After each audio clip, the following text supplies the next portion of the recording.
If you were offered a chance to live many times longer than the average human, how many of you would jump on that opportunity? How many of you would hesitate thinking, what's it going to cost me? Now, that's a great question because, as we all know, there are often negative consequences for screwing around with nature. Anyway, how could anyone defeat death? Well, some say it's just a matter of technology. You know that right now, there is technology that gives us the ability to record and upload memories? Yes, scientists have been able to transfer memories from one animal to another. They can implant memories of something that has never been experienced. Now, there are those who believe that something like transhumanism is about the evolution of mankind, where man and machine and maybe even animals unite, giving birth to a new race, a post-human.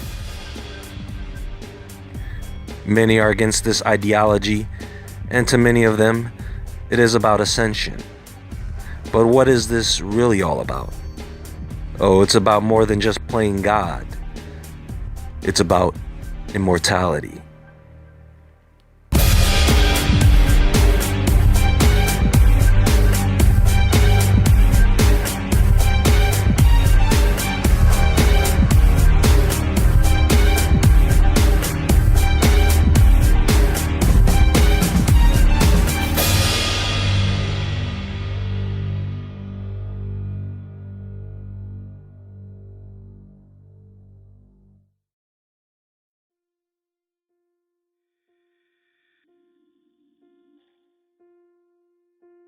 Oh, time. If there was only enough time. The things one could achieve. You know, I hear people say all the time, who wants to live forever? I do. I have no problem at all living forever. I don't know what it is. Maybe we all need to shift thoughts and focus on everlasting life instead of everlasting death, right? Now, I happen to believe that, yes, the human body does seem to be designed to go on and on. But I also understand that we have inherited something called death.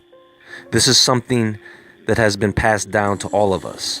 It is in our genes, a disease to which several individuals have desperately sought to cure. Is there some sort of cap on our lifespan? There are actually quite a few individuals who have verifiably made it past 110 years old, just in the past few decades. I believe Jae Woodward still holds the #1 spot at 122 years of age.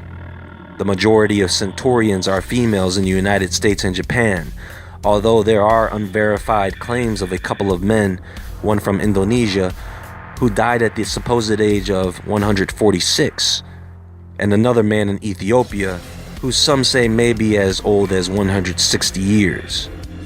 Now, if we keep in mind that what has been verified and what may be possible, middle age should be around 60 to 70 years, which indicates that many of us are actually dying at middle age. I mean, should we base our lifespan on what age the majority of people die? Or should we base it upon how long the human body can actually run? I guess that's why they call it life expectancy. One of the ways science wants to gain more control over this is by manufacturing replacement parts. You see, it's illegal to buy or sell human organs, so they are completely dependent upon donors. But if you can grow human organs, let's say in a pig, now that's different. Not only would it be legal, but interested parties could make millions. They would just have to make sure everybody's organs start failing more often. Aside from the ethics of all this, one of the major problems here is that the body attacks organs that have someone else's DNA. Now they want people to pay for organs that come from a pig man? How is someone's body going to react to that? Now they say they are going to solve the problem of someone's body rejecting these organs. Yeah, right. That's going to come in the form of a pill. How can they do this? Well, what laboratories will do is they will always provide the public with the reasoning that it's okay to do this obviously insane and unethical thing for the sake of humanity. And people buy it every time. Hook, line, and sinker. Every time. Now, they could have done this behind closed doors, but this was made public to get you all familiar and used to the idea, because you're going to have to accept this in order for them to go to the next step and make that public, which is human cloning. I mean, why replace organs when you can just jump into a new body? If you don't think they can do it, they have already made public that they have been able to transplant memories from rats to mice, and they have clearly demonstrated that they can clone animals. But before we get to that point in time, you're going to see a lot more genetically modified humans. They have already successfully bred a human boy with the DNA of 3 people. Along with this technology, parents will be able to choose certain characteristics of their child, such as eye color. Tampering with human genetics is one way to address the problem of mortality. Electronic and mechanical technology is another. So right now, we are headed into what's known as a cyberpunk type of era. This is where you combine low quality of life with advanced technologies. Biohacking has become a popular transhumanistic trend, exciting a group of people who engage in body augmentation, known as grinders, such as Neil Harbinson, who attached an antenna to his skull that would allow him to see color. People have been known to self-implant small portable devices, magnets, lights, homemade RFID chips beneath the skin in their bodies. Little do they know that these technologies can be used just as effectively outside the body. Now, of course, you can get an RFID implant from a professional, but there is a very clear line between an add-on or corrective device, like a pair of glasses or implanted hearing aid, and an enhancement device that is implanted because you don't want to have to use a key to get into your house or vehicle. Some of the more useful advanced technology includes prosthetics. Now, it is quite awesome that amputees may be able to benefit from having access to cybernetic limbs that have microprocessors, allowing them to have a sense of touch. But even if a person is in need of an arm or leg, it does seem a bit affected for us to start walking around like cyborgs from the future. You think someone would want something that looked human? Nope, not in this day and age. I also can't say that I agree with the idea of people voluntarily amputating limbs to test these technologies. You know, some of the tech that is being engineered is quite interesting. For example, how about being able to use your computer with only using your mind, and maybe a few hand movements depending on the technology, through a brain-computer interface, or BCI, like the BrainGate study at Stanford University, where technology is being developed to allow the user to type on a digital keyboard with their mind, which could be useful to someone who is perhaps a paraplegic. Pretty cool, right? What is not cool is companies like Facebook developing technology that is intended to just literally read your mind. They are developing optical systems that can scan your brain 100 times per second, as well as technology that will allow you to hear with your skin.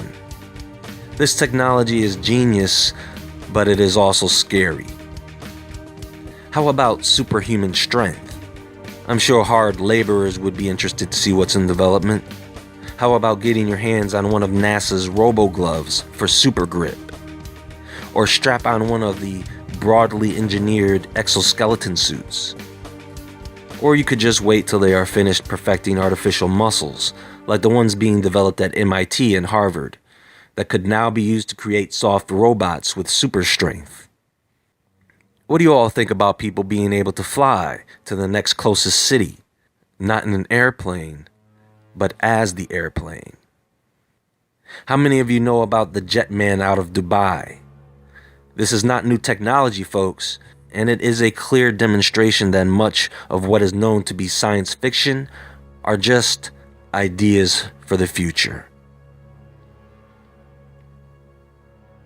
If you noticed, one of the most repeated words in this whole presentation is the word technology. We as human beings are obviously not meant to live our lives in a primal state. In other words, We were created to live above and beyond the confines of the animal kingdom, because in essence, we are not animals. I understand that people eat animals, they live with them, keep them as pets, essentially making them part of the family. They hunt them, they sleep with them, they marry them. Some people even want to be them. Look at this image and tell me that history is not repeating itself.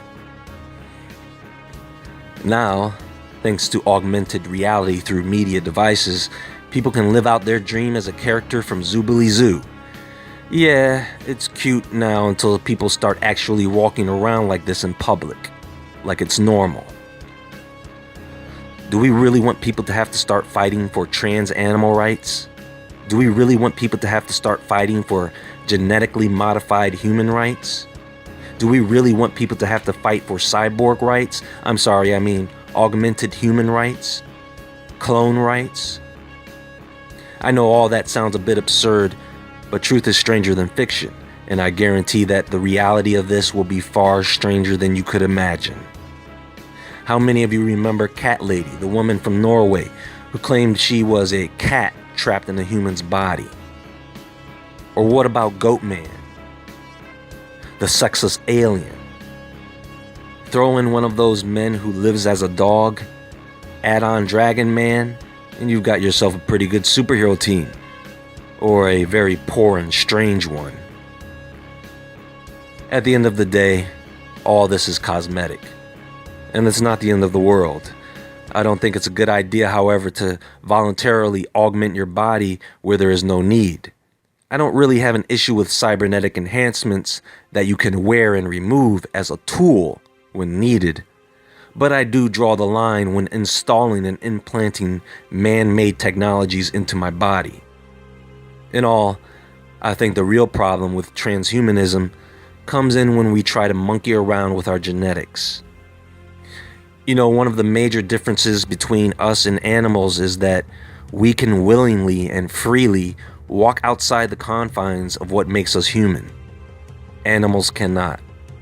They are subject to their environment and man. That's why humans have to live with morals, where animals who live within the confines of God, nature, and humans do not have to live with morals. So what's the end goal here? Well, for a few elites, they want immortality. Now, they do know and understand that they cannot do this realistically, but they will die trying. Some people, they want liberation from God, and some want liberation just from being human. So being a post-human in this world, those beings will just have to deal with being stuck living with the rest of us regular humans. It's funny, I can really foresee some advanced human cyborg making fun of someone because they're not upgraded. I mean, that's what people do now with electronics and everything else. Look at cell phones. What's going to happen when you take those technologies and install them into someone? Yeah, I'm talking about cyborg snobs and bullies. Some of this new technology is cool, and some of it is not. And I know that some of you would like to stop a lot of what's going on. The sad part, folks, is as much as people don't want to admit it, this has to happen. This is something that has to run its course because it must grow to fail. It is a lesson that we must learn as a species in order that we can succeed in the future. It's like a prophecy. These things are scary. I don't believe things will be forced upon us, but extremely imposed upon us. The RFID microchipping is beginning to take hold, but its weakness is its creation, and it will go away and something new will replace it. I mean, why hand out RFID chips when you have an AI system that can recognize a person from the back of their head from space? RFID chips, it's not even a good idea.